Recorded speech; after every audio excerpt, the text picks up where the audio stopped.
Məni çox da xatırlama gərək yox. Yox, yağan yağış damlasında, qarlı qışın şaxtasında, bahar gəlib güllər açar, o güllərin qoxusunda. Xatırla,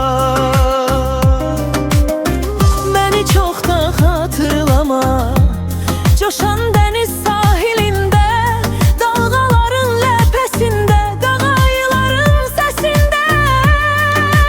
Xatırla, məni çox da xatırlama gərək yox.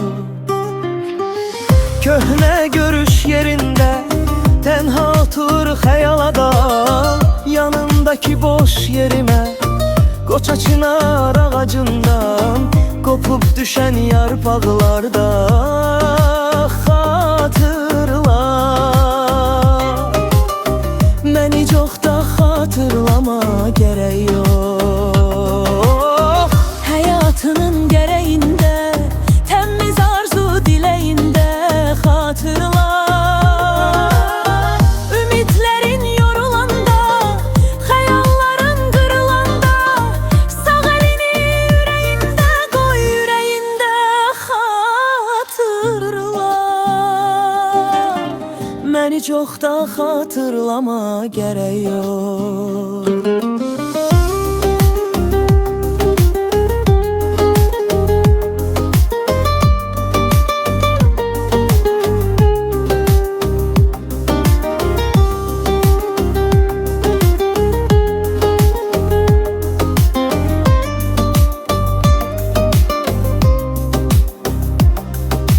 Dinlədiyin hüzün notlu musiqilərdə, İzlədiyin kədər dolu filmlərdə.